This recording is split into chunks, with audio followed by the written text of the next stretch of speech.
My name is Sarah McDonald, and this is Obsessions.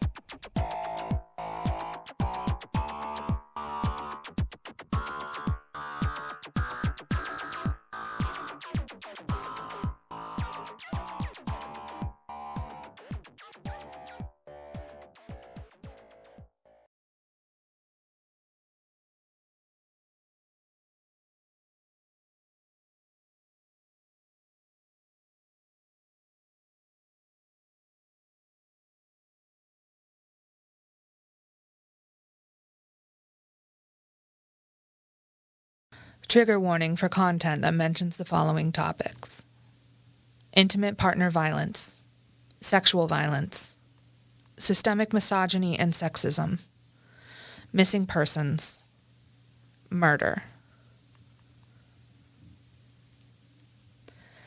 Tampon commercial, detergent commercial, maxi pad commercial, Windex commercial. You'd think all women do is clean and bleed. Gone Girl, Gillian Flynn. Gabby Petito was a creative, artistic young woman who used YouTube and Instagram to document her life. In August of 2021, Gabby was on a cross-country trip with her partner when she disappeared under suspicious circumstances. Her case garnered national attention as more and more information was made public. Her partner and his family were behaving suspiciously, not cooperating with the investigation, and had cut off communication with Gabby's family. Then, police body cam footage of an incident in Moab, Utah, was leaked. The footage is difficult to watch, and I don't recommend that you seek it out. In it, the police separate Gabby and her partner to interview them about a domestic dispute. Earlier in the day, someone called the police to report that they had seen Gabby and her partner in a physical altercation. During this altercation, Gabby's partner was seen hitting her and attempting to lock her out of the van they shared as both transportation and their home. It had been a special project of Gabby's to renovate it for their trip across the U.S. Gabby had visible injuries in the footage.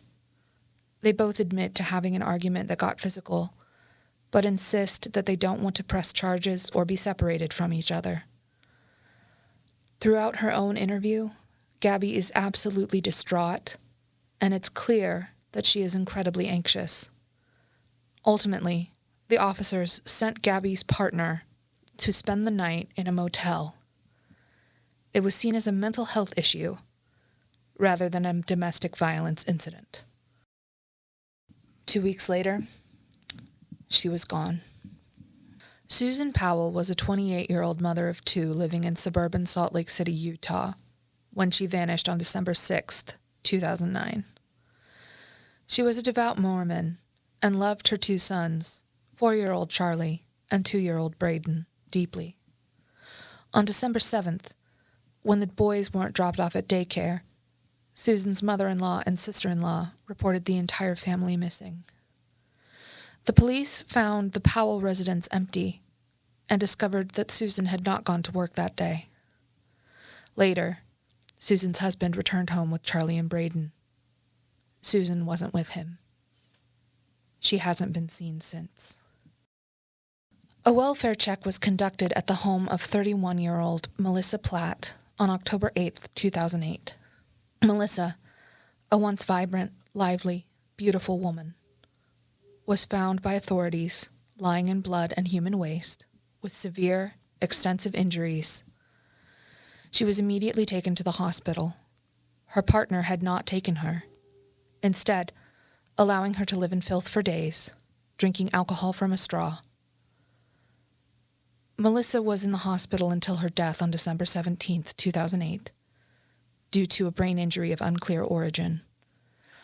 In November of 2021, the Sun Journal reported, quote, "Because of Platt's alcohol addiction history, police believed her death was due to an accidental fall, and the case was closed." End quote. Gabby's case became a phenomenon in the American public. Her face was everywhere. TikTok, in particular, became a hub for people to report sightings, exchange theories, and spread support for the family. Dog the Bounty Hunter got involved in the search for Gabby's partner, who was eventually named a person of interest in what became a murder case. The story was completely inescapable. Susan's case made the national news, too. Her case has been featured in numerous true crime podcasts and documentaries. Melissa Platt hasn't fared so well, though her family's tireless fight for justice and advocacy of her case has never wavered. Michelle Mims, Melissa's sister, said in an interview for that Sun Journal article in 2021, quote, "Last year I said, I can't let this go. I'm not going to do that. I'm going to fight for her." End quote. For over a decade now, she has. On September 19th, 2021, Gabby's remains were discovered in Bridger Teton National Forest. She was only 22. Over the course of the investigation and in the aftermath of her death, it was discovered that her relationship with her partner was not as idyllic as their social media accounts made things appear. She said in a letter to her partner discovered posthumously, quote, "Just please stop crying and stop calling me names, because we're a team, and I'm here with you." End quote. Her partner wrote a letter admitting to violently killing her, then took his own life in the Florida Everglades, where his remains were found by police, along with his confession. In the aftermath of Susan's disappearance, disturbing information came to light. She felt unsafe in her marriage and had been contemplating divorce for some time. Apparently, when she and her husband were newlyweds, they lived with her father-in-law, who made unwanted sexual advances toward her. She tried to confide in her husband about this, but there were no repercussions for his father's lewd behavior. Meanwhile, her husband steadily became more and more controlling of Susan and their finances, despite the fact that he wasn't particularly financially responsible and that Susan was the primary earner. It was discovered that she had written a will in secret and concealed it at her job.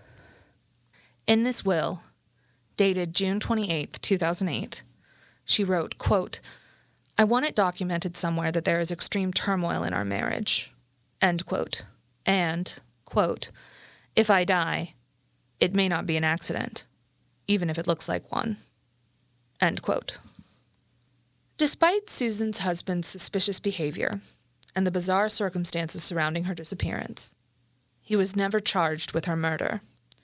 And soon, a fraught and vicious custody battle between Susan's family and her husband over her sons, Charlie and Braden, began. In the process, Susan's husband was found to be in possession of child sexual abuse material, incest and bestiality images on a computer. This, coupled with the results of some court-ordered evaluations, led to the recommendation that Charlie and Braden receive supervised visits with their father facilitated by a social worker. On February 5th, 2012, a social worker brought 7-year-old Charlie and 5-year-old Braden to their father's house just outside of Puyallup, Washington, for a scheduled visit. Their father grabbed them and slammed the door in the social worker's face. She promptly called 911 and watched as the house went up in flames. Charlie and Braden did not survive. Neither did their father. The conditions Melissa Platt was found in were deplorable. In various interviews, her family describes the abuse she suffered at the hands of her partner. He frequently beat her, locked her out of the trailer they shared, forcing her to sleep outside, and encouraged her to drink to excess despite her sobriety goals. There are claims that he had connections in law enforcement. He's the one who told authorities that Melissa slipped in the bathroom and hit her head, thus sustaining the extensive injuries that kept her in the hospital for 9 weeks. The fact that anyone accepted his story lends some credence to this theory, in my personal opinion. As I said in the pilot, 1 in 3 women will experience some form of intimate partner violence during their lifetime. So, of course, women are interested in crime media. Statistically, women are intimately acquainted with it. I met with Talis Adler via Zoom to get their thoughts. The reason I chose to reach out to Talis was that I viewed a lot of their content and found we shared similar experiences. I highly recommend anyone with a history of trauma or abuse watch their video essay, "Everything You Think You Know About Forgiveness Is Wrong." It validated a lot of my own thoughts and feelings on the topic. I'm Talis Adler, mostly known online as TalistheIntrovert, all one word. My professional background is in writing and research mostly. I have a couple of degrees in writing, a postgraduate degree in tutoring, and a YouTube channel that I make a lot of very researched video essays on, a lot of which have to do with society and sexuality and social issues like crime and domestic violence, because they're things that have affected my life. So it tends to be the things I gravitate towards the most.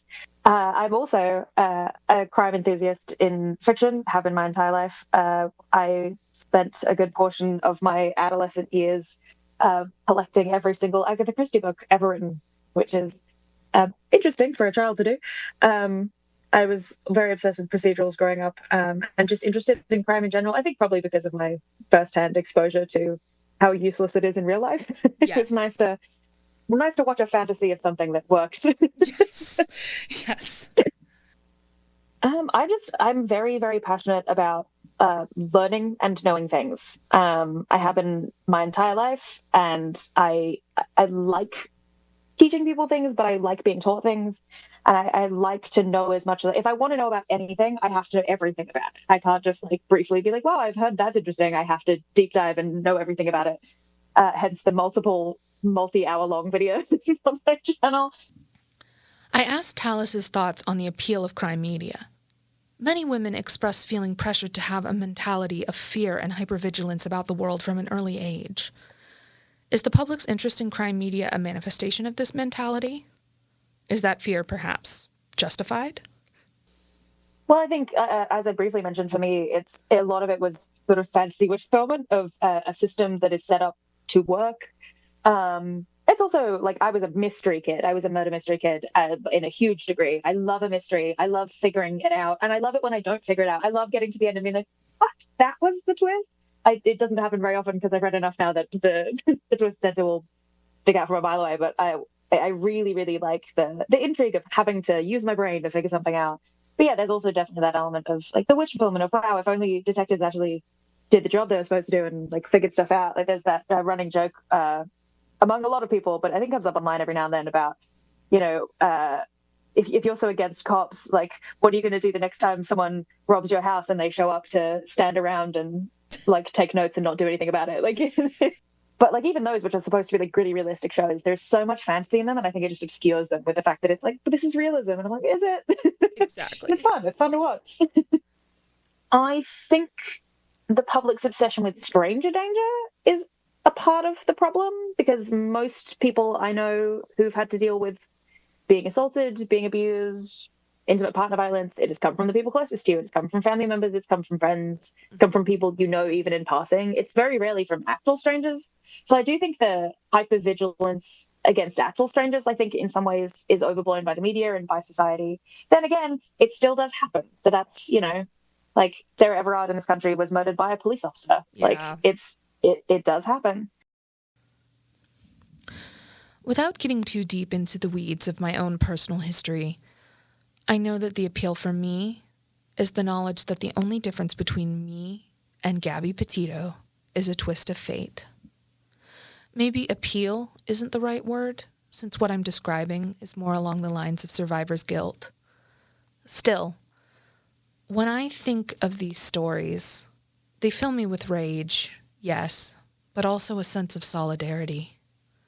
I cannot articulate this further beyond the statement that anyone who has experienced this kind of trauma will understand what I mean, and anyone who hasn't never will. I call on Bill Moyer's words from The Power of Myth. Quote, "Someone asked me, 'Why are you drawn to these myths?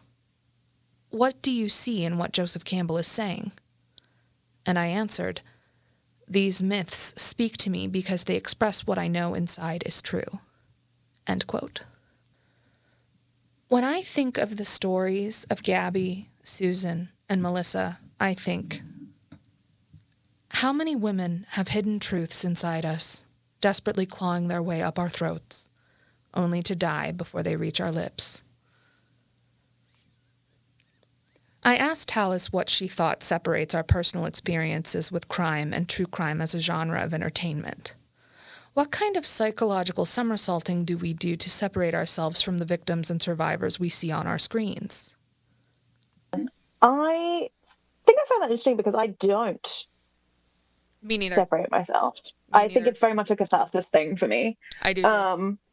It's how we process. It's all of it's to do with like putting myself in the shoes of those characters. The novel that I'm working on at the moment, which I'm working on for a few years now, is very much in the same vein of how do you process when something like this has happened to you, especially when you're the kind of person who, as I am, who sees on the news or in documentaries things happening to other people and goes, "Oh, I shouldn't be upset about the things that happen to me because they have it so much worse."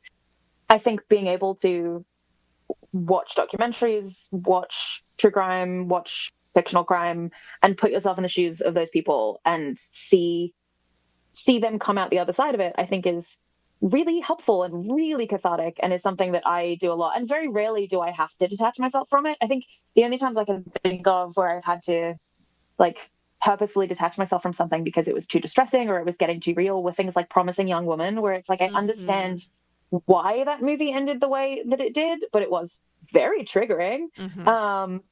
And like I have a lot of respect for taking a big swing like that. But I personally won't ever watch it again because it just, there's no catharsis in it. It's really deeply unsatisfying and frustrating as a victim, which is the point it's trying to make. Yes. Real life does not have catharsis like that.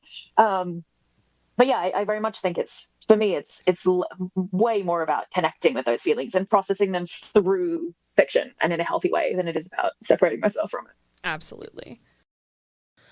Before we continue, I want to acquaint you with the concept of archetypes.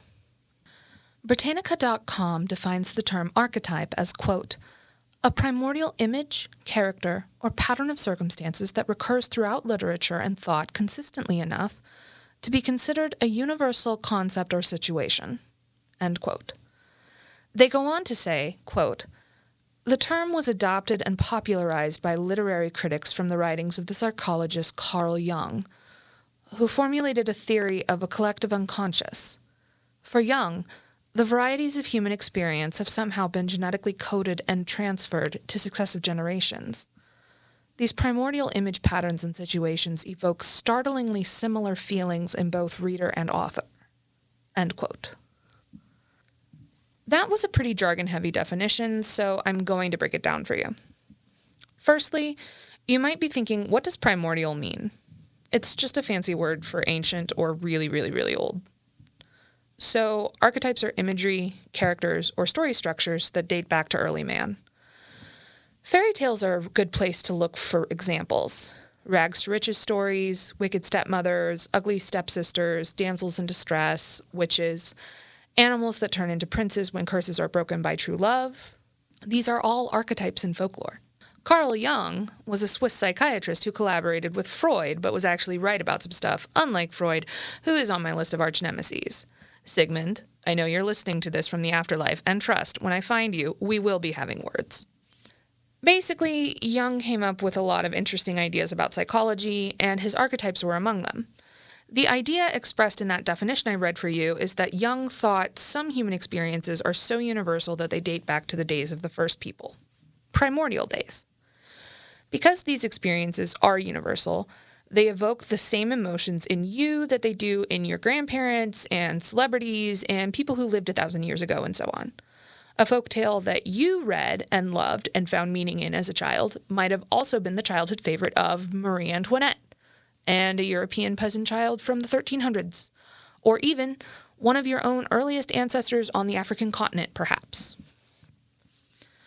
Archetypes have certain characteristics specific to them. Allow me to quote John Mulaney's bit about the New York Post, which is an excellent illustration.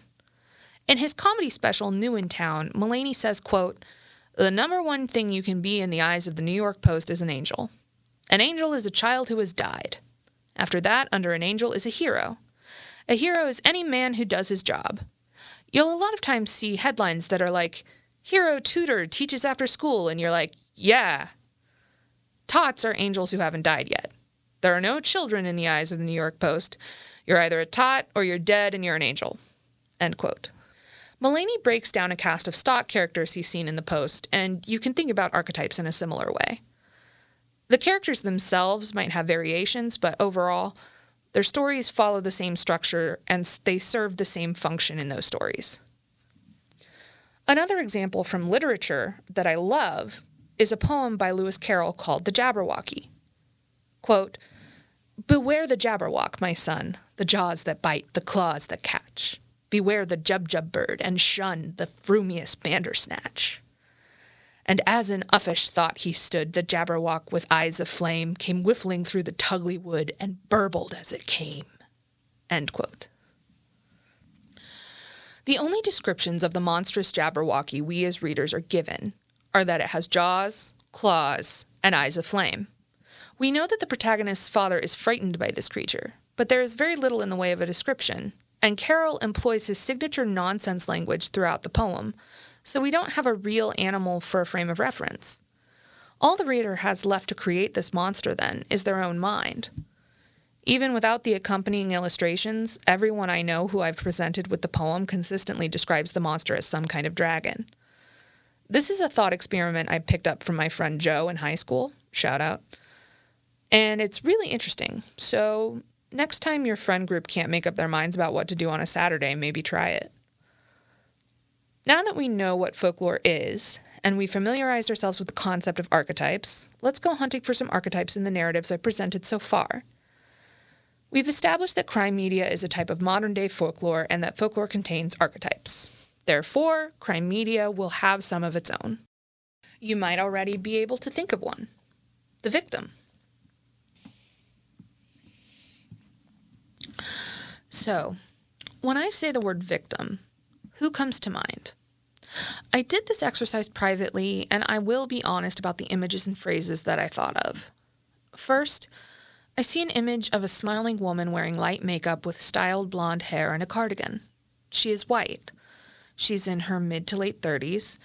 Even if she doesn't have kids, she has a maternal aura about her the way teachers sometimes do. Phrases like, "she had a smile that lit up a room," and words like devoted mother, loving wife, beloved sister, daughter, and friend, or even angel come to mind. Most crucially, perhaps, the victim in my head is no one specific. She is a stock character. Now, how is the victim story supposed to go in a world executively produced by Dick Wolf? Apart from the obvious ideal scenario, that is, one without any victims at all, the victim is quickly found and named, her case is taken seriously from the beginning, and investigators work tirelessly until her murderer is brought to justice. Meanwhile, the victim herself doesn't behave in any specific way, apart from one thing. Nothing the victim does may make anyone uncomfortable. Quote, "There are no children in the eyes of the New York Post. You're either a tot, or you're dead, and you're an angel." End quote. See, the truth is real victims of real crimes don't behave this way, and they aren't treated this way. Instead, everything the victim does is analyzed, judged, and worst, found wanting. This process is called victim blaming. Victim blaming is a common issue that results from a lack of understanding of how trauma manifests, the promotion of junk sciences like body language experts, and a puritanical moral binary that public conscience seems to expect everyone from superstars to average people to adhere to. It bleeds into the way our justice system handles cases. I asked Talis why she thinks the myth of a perfect victim is something the public still seems so invested in, despite the fact that it's unrealistic and ultimately unachievable. Because people want everything to be black and white. It's basically as simple as that. People want an easy villain and an easy hero or an easy protagonist. They want to be able to be like, well, this person is good and this person is bad, and that's very rarely ever actually the truth. Like, as somebody who has firsthand experience with multiple first-hand experiences with abusive people, but like particularly taking my father because I brought him up. Like, he wasn't wholly a bad person. You know, perfect victims don't exist because perfect villains don't exist either. He had some really great qualities. It's part of why people didn't notice that he was doing all of the other bad shit. Like, he was very charismatic and really like fun and funny and intelligent. There are also people who the abusive people in my life have victimized who I'm not on good terms with. There are people who the abusive people in my life have victimized that were victims, and I can look at what happened in those situations and go, you were absolutely victims of this abusive person. This sucks. I still don't want anything to do with them. Like, they're not people I like. They're not people I respect. They're people who I have a lot of problems with. But that doesn't change the fact that what happened to them was awful. And I think there's just this constant need for people to make everything into a black and white, into a binary of like, there's good people and there's bad people, and that's how this works. And it's literally never been how anything works, ever. It's very frustrating as somebody who has lived as a victim and I don't consider myself a perfect victim. There are things that I could have handled better. There are things that I could have done to leave the situation sooner. No. It is a fantasy, I think, which is gross to say, but like, it is just projecting something onto somebody that they should be. People like Amber Heard and things like that, where it's like she's not a likable person, and that's okay. I don't have to like Amber Heard to know that what happened was terrible. Exactly. You know, but people seem to think that's how it has to be. Unrealistic expectations of women and their behavior aren't uncommon in other aspects of their lives either. Gillian Flynn comments on this in her novel Gone Girl. Quote, "Men always say that as the defining compliment, don't they? She's a cool girl. Being the cool girl means I am a hot, brilliant, funny woman who adores football, poker, dirty jokes, and burping, who plays video games, drinks cheap beer, loves threesomes and anal sex, and jams hot dogs and hamburgers into her mouth like she's hosting the world's biggest culinary gangbang while somehow maintaining a size 2, because cool girls are above all hot and understanding. Cool girls never get angry. They only smile in a chagrined, loving manner and let their men do whatever they want. Go ahead, shit on me. I don't mind. I'm the cool girl.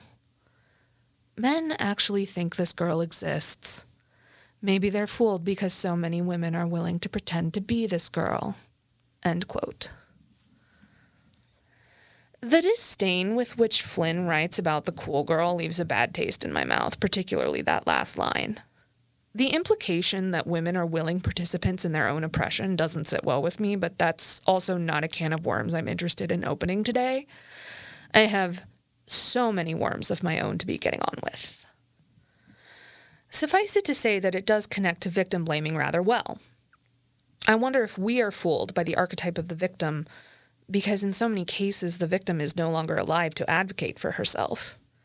That, or she has been so thoroughly discredited and shamed through the process of victim blaming that we believe she belongs to another archetype altogether. We know that Gabby Petito begged her partner to stop treating her poorly. We know that Susan Powell was so afraid of her husband that she wrote a will in secret and hid it at her work. We know that Melissa Platt also suffered frequent, sustained abuse at the hands of her partner. You might be asking, Sarah, why didn't they just leave? None of these women were hostages. And that might be technically true. It's also true that sustained long-term abuse wears down the psyche, creating complex trauma in the victim. Leaving is never simple. Even when someone builds up the courage to escape, there are the logistics of finding somewhere safe to go, transporting belongings, and sometimes children and pets, not to mention the fear of retaliation. It is extremely dangerous to leave an abusive relationship, as it can trigger the abuser to stalk, harass, and in extreme cases, kill their victim. According to United Way Greater Toronto, it takes women an average of 7 attempts to leave an abusive partner. 7 sleepless nights. 7 times she packed. 7 breathless steps over the threshold. Anyone who hasn't been in those shoes has no business passing judgment on what might make someone turn back. None.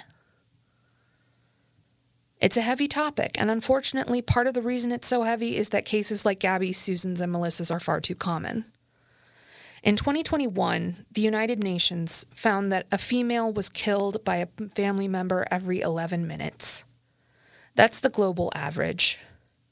While it's true that men are more frequently homicide victims, it's women and girls who most commonly die as a result of intimate partner violence. So we have all this data. We know that this is a problem in our communities and globally. We know that there are many, many factors that might contribute to a woman having difficulty escaping this environment. How does law enforcement factor into this? Honestly, in the United States, law enforcement is ill-equipped to handle issues of intimate partner violence. This is because the priority of law enforcement is stopping or preventing the commission of crimes in a given jurisdiction, not the trauma-informed care of victims and survivors of intimate partner violence. Even that is something that cops struggle to do, according to the data I've seen.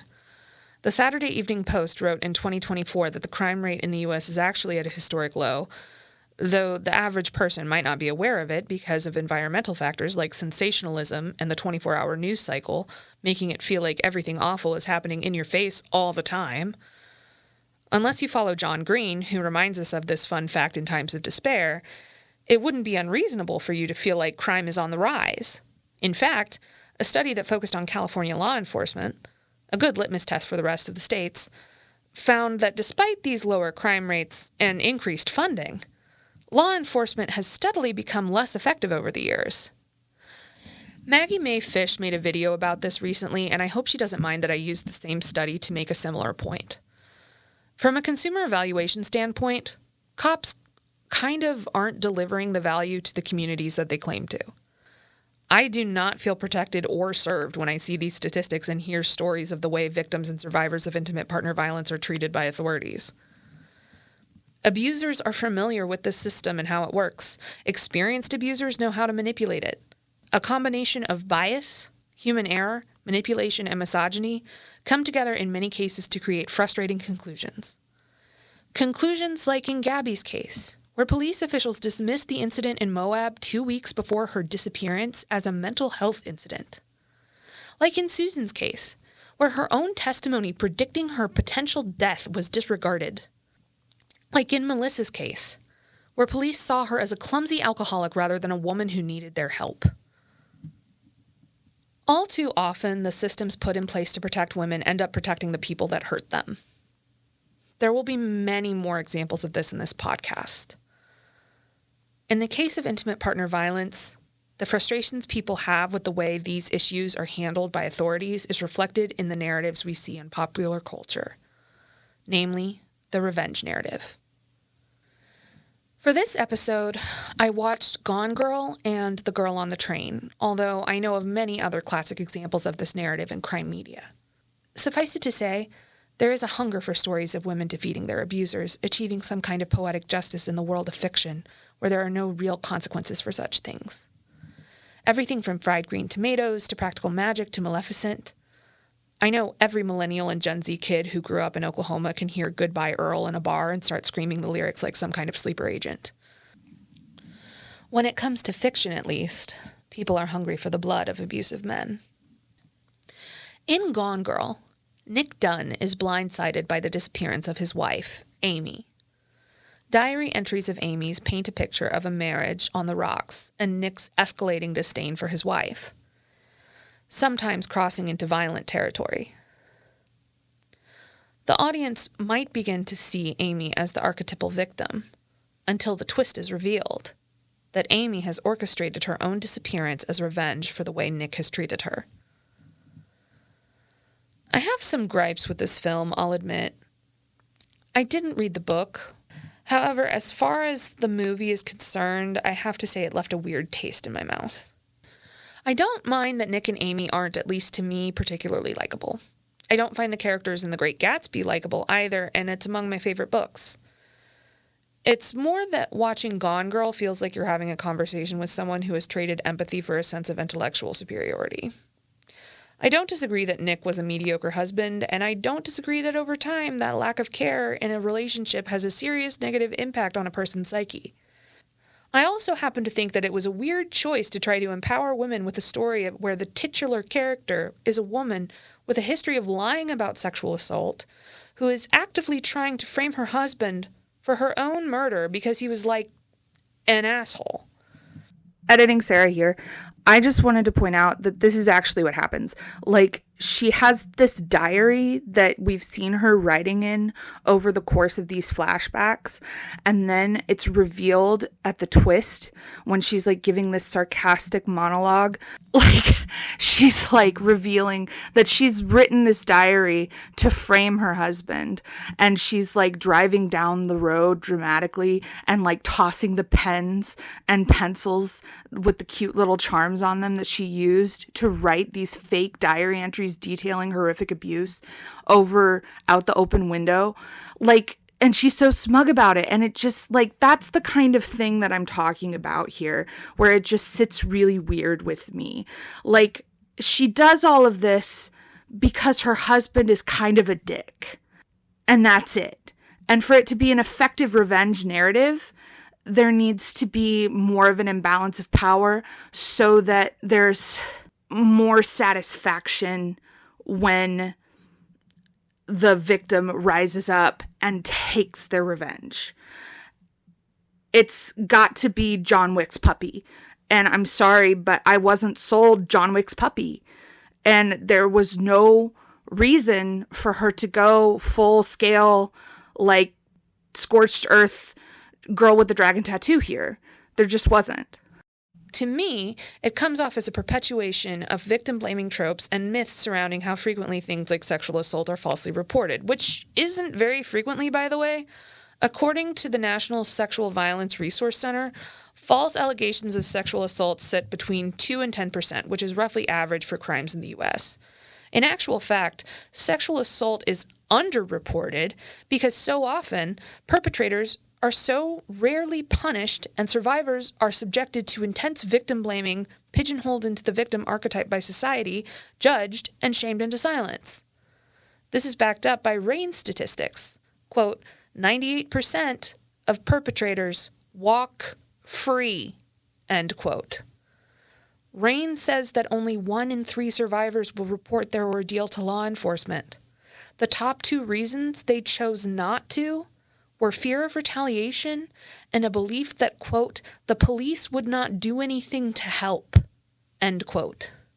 Editing Sarah again. And so we get into like this idea of, okay, so does fictional media always have to reflect reality? No, not necessarily. But again, I don't think that the narrative that we were sold here either was super effective enough to generate the schadenfreude that I think they were going for. And there have been moments in cinema since that I think have, the first thing that comes to mind is that scene in Hereditary, where you get, I think, more of that like conflicted emotion, when she's screaming at the dining room table, then I think, you know, the nothing in Gone Girl evokes that same level, that same layer of conflicted, like, yes, her rage and her grief is justified, but also she's being so shitty right now. You know, Gone Girl isn't giving that complexity at all. It's just not. But Rosamund Pike's performance is fantastic. So, if for no other reason than that, give it a watch. So contrast Gone Girl with a movie like The Girl on the Train, which came out 2 years later. In The Girl on the Train, we follow the story of Rachel Watson, an alcoholic divorcee struggling with mental health issues and memory loss.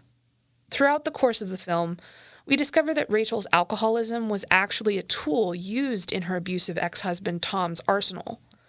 He attacked her during her blackouts, only to blame her injuries on drunken clumsiness later. He planted false memories in her head and manipulated her when she was intoxicated. Together with Tom's current wife, Anna, Rachel is able to recontextualize the trauma of her marriage, confront Tom, and solve a murder. I think this is a more effective revenge narrative. The movie does what it sets out to do and does it well. It doesn't pretend to be smarter than the genre it's in, but it still says something powerful about what it's like to deal with the fallout of an abusive relationship. We have Rachel's literal narrative journey to solve Megan's murder, and her internal struggle to make sense of her trauma. Speaking from experience, I identified with Rachel's journey, with her obsession with her ex and his wife, with her fear of her own disjointed memories. Trauma rewrites your brain chemistry, and the way you remember specific traumatic events is often affected. I know what it's like to look at my own memories like they're exhibits in a crime scene, and I think this film captures that really well. So, we've established that the archetypal victim is an unachievable construct to the point that the stereotypical perfect victim, the inoffensive damsel in distress, is routinely subverted in crime fiction media, for better or for worse. If you're not a victim, then what are you? That's easy. You're something else altogether. Talis will be joining us in a later episode, but here are some places they can be found. My YouTube channel is Talis the Introvert. I make video essays on media, mostly queer media, but also various other kinds of media. I make video essays on social topics and politics, and I'm a big lefty commie. And yeah, I really, it's like the one kind of place I have to vent all of my issues with things like this. Yes.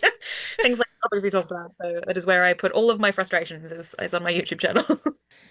If you want to learn more about Gabby Petito, I recommend checking out the Crime Weekly podcast with hosts Stephanie Harlow and Derek Levasseur, who give a thorough and professional breakdown of the case. Their episodes were integral to my research. I also recommend visiting the Gabby Petito Foundation website or social media to learn how you can get involved in helping Gabby's family stop the cycle of intimate partner violence. I also use Stephanie Harlow's YouTube series on Susan Powell for research into her case. Stephanie Harlow brings an investigative reporter style to the true crime creator space that I think does her credit. She is thorough, professional, and often works closely with families of victims to spread awareness and help advocate for justice in their cases. For more information on Melissa Platt's case, I can direct you to Kendall Ray and her associated podcast, Mile Higher, which she shares with her husband Josh and cousin Janelle. On the podcast, they interview Michelle Mims about Melissa, giving a more thorough portrait of what kind of person she was in life and what an injustice was done to her in death.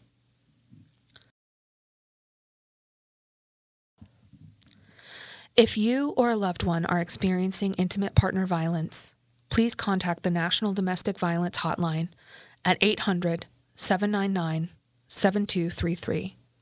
That's 800-799-7233. If you are unsure if you or a loved one are experiencing intimate partner violence, you can learn more about the signs and symptoms of abuse at thehotline.org/identify-abuse. That's thehotline.org/identify-abuse. If you'd like an in-depth look at the topic, Talis has a video on YouTube called How to Spot an Abusive Relationship from the Inside Out. As a survivor of abuse myself, I can attest to its thoroughness and accuracy. That's all for now, friends.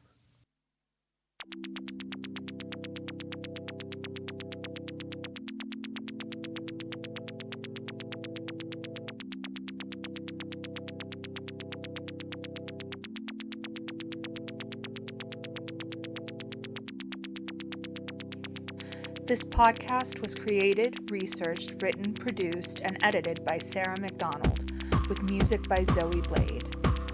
Views expressed on the podcast are my own or those of my guests, and do not necessarily reflect those of Southwestern Oklahoma State University or its faculty.